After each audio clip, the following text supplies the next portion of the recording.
بسم اللہ الرحمن الرحیم۔ السلام علیکم، میں ہوں آپ کا میزبان ساجد گندل۔ آج 16 جولائی ہے سال 2021۔ تین بڑی اہم خبریں ہیں جن پر آج ویڈیو میں ہم بات کریں گے۔ اسلام آباد کی زمین سے تیل کا ایک خزانہ دریافت ہو گیا ہے۔ کپتان کے بعد D G I S I general Faiz Hameed بھی میدان میں آ گئے ہیں۔ وفاقی وزراء پر کشمیر میں جو حملہ ہوا ہے، 4 لیگی گلو بٹوں کو گرفتار کیا گیا ہے۔ سب سے پہلے ہم کشمیر کے حالات پر بات کریں تو آپ دیکھ رہے ہیں کہ جس طریقے سے مسلم لیگ نون اور پیپلز پارٹی بوکھلاہٹ کا شکار ہیں، تو یہ واضح کرتا ہے کہ پی ٹی آئی کشمیر کے اندر حکومت بنانے جا رہی ہے۔ جو بھی صحافی فیلڈ کے اندر گئے ہیں ان کا تجزیہ یہی ہے کہ پی ٹی آئی کشمیر کے اندر الیکشن واضح اکثریت کے ساتھ ون کر رہی ہے۔ اب نون لیگ اور پیپلز پارٹی کا آپس کے اندر ایک مقابلہ ہے۔ پہلے چونکہ خاتون مسلم لیگ نون کی طرف سے مریم نواز وہ مہم چلا رہی ہیں، بلاول زرداری روانہ ہو گئے امریکہ، اور اب آصفہ بھٹو کو پیپلز پارٹی نے میدان میں اتارنے کا فیصلہ کیا ہے۔ آصفہ بھٹو 2 دن بعد وہ کشمیر کے اندر ایک مہم کا بلکہ کل سے آغاز کرنے جا رہی ہے، اور اس کے ساتھ دیکھتے ہیں کہ نون لیگ اور پیپلز پارٹی کا آپس کے اندر جیت کس کی ہوتی ہے۔ بہرحال پی ٹی آئی کا اس وقت حالات اچھے ہیں۔ وزیر اعظم عمران خان بھی وہاں پر وزٹ کرنے جا رہے ہیں، وہاں جلسوں سے خطاب کریں گے، عوام کا جوش و خروش دیدنی ہے۔ اور گزشتہ روز جو ناخوشگوار واقعہ رونما ہوا ہے اور راجہ فاروق حیدر کے حملے کے اندر، جو باقاعدہ راجہ فاروق حیدر کے حلقے کے اندر حملہ ہوا ہے وفاقی وزراء پر، پولیس تفتیش کے مطابق جو ابتدائی تفتیش کی گئی ہے اس کے مطابق یہ منصوبہ بندی کے ساتھ کیا گیا، اور اب 4 لوگوں کو گرفتار کیا گیا اس معاملے کے اندر۔ اور ہم نے دیکھا کہ کس طریقے سے بغیر تحقیق کے ساتھ مسلم لیگ نون کا ایک ورکر جو صحافتی لبادے کے اندر ہوتا ہے، اب سار عالم وہ پوری ویڈیو شیئر کرتا ہے، اور وہ شخص جو کہ داڑھی رکھے ہوئے ہے اور واقعتاً اس کو اگر بیک سے دیکھیں تو ایسے ہی لگتا ہے کہ وہ علی امین گنڈا پور ہے، لیکن چونکہ صحافی کا کام تو تحقیق کرنا ہے، اور اگر غلطی ہو جائے تو اس کے بعد معذرت کرنا ہے، لیکن ابھی تک معذرت نہیں آئی۔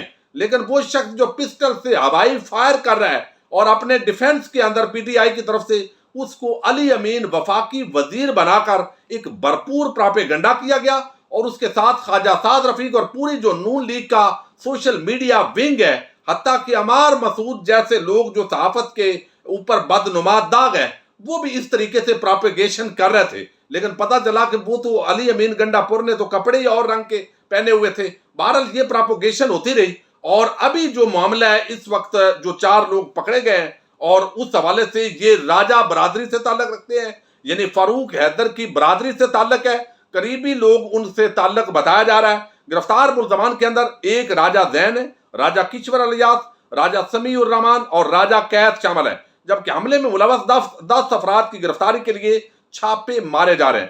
پولیس ذرائع کے مطابق منظم منصوبے کے تحت قافلے کا راستہ روک کر پتھراؤ کیا گیا ہے، یعنی ایسا نہیں ہے کہ بائی چانس جو نون لیگ بیانیہ بنانے کی کوشش کر رہی ہے کہ یہ پہلے ایسے کیا تھا تو اس لیے یہ ایک باقاعدہ منصوبہ بندی کے تحت کیا گیا تھا، چونکہ خود راجہ فاروق حیدر اس حوالے سے دھمکی دے چکا تھا۔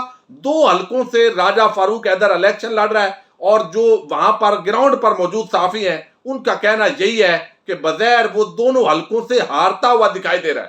یہی وجہ ہے کہ یہ بوکھلاہٹ ہے۔ اب علاوہ وزیر اعظم آزاد کشمیر اور مسلم لیگ نون کے جو صدر ہیں راجہ فاروق حیدر، وہ اس پر کیا بیان دے رہے ہیں؟ وہ کہہ رہے ہیں کہ ایک وفاقی وزیر نے کسی کو کتا کہا تو اس کے بعد یہ مجمع جو ہے وہ مشتعل ہوا، انڈے بھی انہوں نے لے لیے فوراً، اور ٹماٹر بھی، اور سارا کچھ، یہ ماحول خراب ہوا ہے۔ حالانکہ یہ غلط بیانی کی جا رہی ہے بھٹو کے معاملے کے اندر، اور دیگر میں کہہ چکا ہوں کہ ہمیں جو زبان ہے وہ احتیاط کے ساتھ خاص موقع پر استعمال کرنی چاہیے، اپنا نقطہ نظر ہوتا ہے ہر ایک کا۔ اب افغانستان کے جو معاملات ہیں اس کے اندر سب سے زیادہ جو تنقید کی جاتی ہے وہ پاکستان کی intelligence agency I S I پر کی جاتی ہے۔ اگرچہ وزیر اعظم عمران خان تاشقند کے اندر آج وعدے کر چکے ہیں، اور اشرف غنی کو بھی انہوں نے زبردست سرپرائز دیا ہے، اور دوسری طرف جو بھارتی ایک صحافی نے ایک تنزیہ سوال کیا ہے اس پر بھی کمال مہارت کے ساتھ وزیر اعظم نے فی البدی جواب دیا ہے اور اس کی بولتی بند کر دی ہے، اور یہ چیز آج بڑی اپریشیٹ ہو رہی ہے۔ لیکن اب چونکہ زیادہ جو ٹارگٹ کیا جا رہا ہے وہ یہ کیا جا رہا ہے کہ آپ تو سیاسی حکومت ہے، آپ کی تو حکومت ابھی آئی ہے، لیکن اصل میں یہاں پر افغانستان کے اندر جو آئی ایس آئی ہے وہ ملی ہوئی ہے طالبان کے ساتھ، اور وہ آپ کو بتاتے نہیں ہیں، یہ چند لوگ تاثر دینے کی کوشش کرتے ہیں، تو یہ امن نہیں ہونے دے رہا ہے ہماری جو انٹیلیجنس ایجنسی ہے۔ حالانکہ اس وقت پاکستان کے اندر جو دہشت گردی کے واقعات ہو رہے ہیں اس کے اندر این ڈی ایس اور را کا آپس کے اندر گٹھ جوڑ کے ثبوت آ چکے ہیں، اور جس طریقے سے اربوں روپے پکڑے گئی ہے کرنسی، وہ مزید اس معاملے کو تقویت دے رہا ہے۔ لیکن اس کے باوجود ایک پراپوگیشن ہے، پیچھے امریکہ ہے، سی آئی اے، را، این ڈی ایس، یہ غیر ملکی جو طاقتیں ہیں، یہ ملک دشمن ایجنسیز مل کر پھر بھی پاکستان پر دہشت گردی بھی مسلط کیے ہوئے ہیں، اور اوپر سے جو ہے وہ سینہ زوری ہے، اور الزامات بھی پاکستان پر ہیں۔ اس معاملے پر آج جو ہے وہ D G I S I general Faiz Hameed نے بھی سٹیٹمنٹ جاری کی ہے۔ انہوں نے کہا کہ افغانستان کی طرف سے پاکستان پر در اندازی کے الزامات بے بنیاد ہیں۔ حقیقت میں در اندازی افغانستان سے ہو رہی ہے، اور یہ بات انہوں نے کہی ہے کہ افغانستان میں کسی دھڑے کی ہم حمایت نہیں کر رہے۔ پاکستان علاقائی سیکیورٹی، تجارت کے لیے اور خطے میں بڑے مقصد کے لیے کام کر رہا ہے۔ اب اس کا مطلب یہ ہے کہ فوج اور ہماری جو سول لیڈرشپ ہے، اس معاملے کے اندر وہ ایک پیج پر آ چکے ہیں کہ ہمیں اب ملک کو تجارت کی طرف لے کر جانا ہے۔ یہ جو سیاست ہے گڈ طالبان اور بیڈ طالبان، یہ کھاتا ہم ختم کر رہے ہیں، لیکن اب ہمیں نکلنے نہیں دیا جا رہا۔ اب وہ کہتے ہیں دہشت گردی کے سارے مراکز افغانستان میں موجود ہیں، ہمارے جوانوں کو پاک افغان بارڈر پر نشانہ بنایا جا رہا ہے۔ پاکستان نے موقف واضح طور پر پیش کیا ہے، ایسے الزامات لگتے رہے تو حالات بہتر نہیں ہو سکتے۔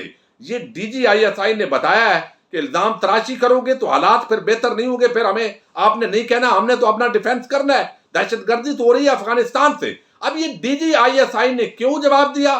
حالانکہ وزیر اعظم اس معاملے پر گفتگو کر چکے تھے، اس کی وجہ آپ کو بتا چکا ہوں کہ زیادہ جو ٹارگٹ کیا جاتا ہے وہ پاکستان کی ایجنسی آئی ایس آئی کو کیا جا رہا ہے۔ اس لیے جو آئی ایس آئی کے چیف ہیں انہوں نے بھی اس حوالے سے کھری کھری سنائی ہے افغان حکومت کو۔ اب ایک بڑی زبردست خبر آئی ہے، اور اس خبر کا تعلق ہے اسلام آباد سے، اور یہ بڑی حیران کن بھی ہے۔ اللہ تعالیٰ نے پاکستان کو بڑے خزانوں سے مالا مال کیا ہے۔ اللہ تعالیٰ اگر اس ملک کے اندر اچھی لیڈرشپ مستقل رہے، اور کرپٹ چور ڈاکو لٹیرے جو ہیں ان سے پیسہ اگر واپس لیا جائے، ایک بے رحم احتساب ہو، ایک اچھا میرٹ پر مبنی نظام اگر ملک کے اندر قائم ہو جائے، تو اللہ تعالیٰ نے جتنے موسم اس میں رکھے، جتنی قسم کی زمینیں، پہاڑ، ہر طرح کی نعمت اس کے اندر رکھی ہے، حتیٰ کہ تیل اور آئل کے اور گیس کے اتنے ذخائر ہیں کہ اگر ہم وہ کھولنے کی اس وقت جو ہے وہ نکالنے کی پوزیشن میں رہیے۔ اب اسلام آباد کے اندر تیل نکل آیا، اور یہ خبر اتھینٹک ہے، اور اس پر دلچسپ صورتحال پیدا ہوئی ہے۔ جب ایک گھر سے تیل نکلا ہے، انہوں نے بور کیے ہے نلکے کے لیے، موٹر کے لیے، اور پھر جب دوسروں کو پتا چلا ہے، دوسروں نے نکالا ہے۔ میں ذرا خبر آپ کے سامنے رکھتا ہوں، چونکہ اس طرح کا جب خزانہ نکلتا ہے تو پھر ویسے بھی بندہ تھوڑی سی طبیعت تو خراب ہو جاتی ہے۔ اب وہ کہتے ہیں کہ اسلام آباد کے علاقے H13 میں کھدائی کے دوران تیل نکلا، تیل بورنگ کے دوران نکلا، اور کافی مقدار میں تیل موجود ہے۔ کھدائی کے دوران تیل نکلنے کے بعد عوام نے تیل ڈرموں میں بھرنا شروع کر دیا، جبکہ کئی شہری کنویں کھود کر غیر قانونی طور پر تیل نکال کر فروخت کرنے لگے، جس پر ضلعی انتظامیہ نے ایکشن لیا۔ اب لوگوں کو پتہ چل گیا، اور ضلعی انتظامیہ کو جب پتہ چلا ہے تو انتظامیہ نے اطلاع پر ہر جگہ کو سیل کر کے تیل کے نمونے oil and gas regulatory authority یعنی اوگرا کو بھیج دیے ہیں۔ ڈپٹی کمشنر کا کہنا ہے کہ oil and gas regulatory authority OGRA assistant commissioner Abdullah Khan کو اس حوالے سے آگاہ کر دیا گیا ہے۔ اوگرا صورتحال کا جائزہ لے رہا ہے، اور اس حوالے سے مزید جو سارے کنویں تھے وہ ہم نے جہاں جہاں سے نکلے ہیں وہ ہم نے سیل کر دیے ہیں۔ اب یہ ایک گھر سے نہیں، بلکہ وہ خود ڈی سی اسلام آباد کہتے ہیں کہ at the moment we have sealed over a dozen such pumps، یعنی یہ درجنوں ایسے پمپس ہیں تیل کے جو زمین سے آئل نکلنا شروع ہوا، لوگوں نے بیچنا شروع کیا مارکیٹ کے اندر، ضلع انتظامیہ کو پتہ چلا ہے، اور پھر انہوں نے یہ سیل کر دیا ہے۔